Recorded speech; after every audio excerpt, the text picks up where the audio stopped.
Woo, some of y'all women gonna get mad at me today, so if you can't take constructive criticism, baby, keep on scrolling.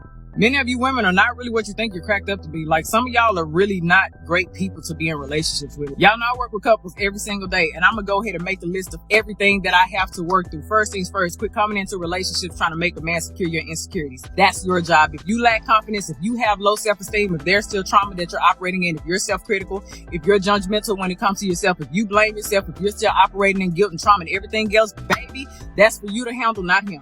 Respect his space. Like, stop becoming so preoccupied and hyper aware of what a man has going on. As soon as you see his mood is off a little bit, you start becoming overwhelming. What's wrong? What's wrong? What's wrong? Let me tell you how men are. A lot of men, when they are going through stuff, they may end up withdrawing or retreating because they're trying to figure it out. They're not always upset at you. Their moods are not changing just because of you. People go through things in a way that men are. They don't express themselves as much as we do as women. It's okay. Give that man some space. Oh yeah, the clinginess.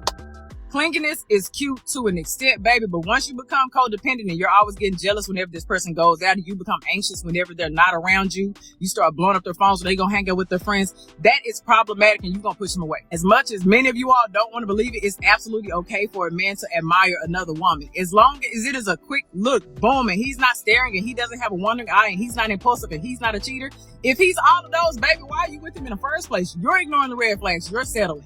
As long as that man is not window shopping or ordering off of the menu, relax. He has a visual appetite. If he sees a beautiful woman, it's okay to admire. Just like if you see a handsome man, you're going to admire him too. Relax. Stop letting yourself go. Just because you're in a relationship doesn't mean that you need to stop doing everything that you did in the beginning. If you always kept your skin together, your nails together, your lashes together, your hair done, your body was waxed up at the beginning, keep that same energy. Hold your end of the relationship. Remember, visual. A man still has a visual appetite and he loves what he sees, baby, because you're going to stimulate a whole lot more of him.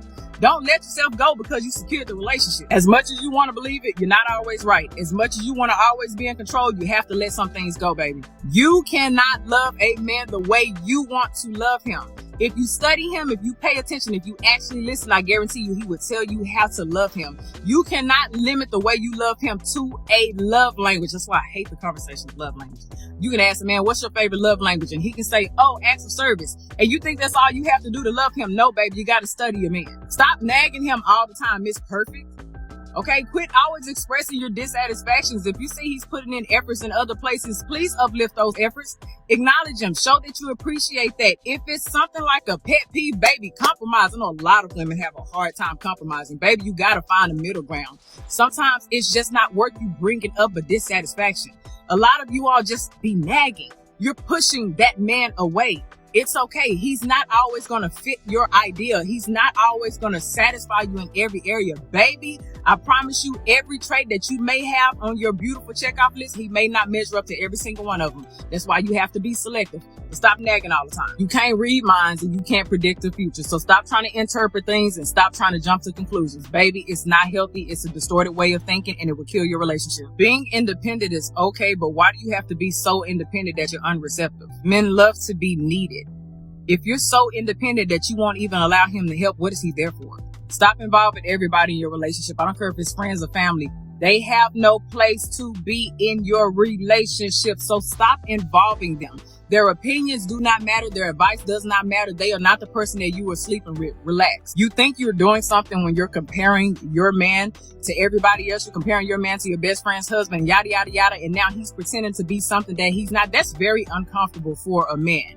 Baby, constructive criticism and destructive criticism are real things. If you're always criticizing, you're going to push him away and he's going to end up faking things and that's going to make him unhappy and then the intimacy is going to decline. And whose fault is that going to be? Yeah, because you were comparing. Many of you ladies are not the inspiration that you think that you are. I'm sorry to break it to you. If you're always operating in your comfort zone and you refuse to take risks and you lack intellectual intimacy, you don't go out there and try to learn new things, baby, you're not reaching new opportunities, you're always low in your confidence, you're not really inspiring this person. If this person is trying to grow, and you want to stay and you want to be on social media or on your phone and everybody else's business, and you're not really doing anything to add to his fruition, baby, eventually he's going to grow without you. Pessimism. Stop being negative all the time. Communication. Learn to listen. Validate their experiences. Don't interrupt. You know what? The list can go on. Just work on your communication, baby, okay? Now, I know some of y'all gonna get to the end of this video and be like, Look, if you want a healthy relationship, start taking criticism. Take each piece if it applies and let it apply. If it doesn't, then go on about your business. But if you want a healthier relationship, if you're dating, if you're a girlfriend, if you're a wife, whatever it may be, you want a healthy relationship, baby, take the criticism as constructive. Take it as a learning tool. Use it and change.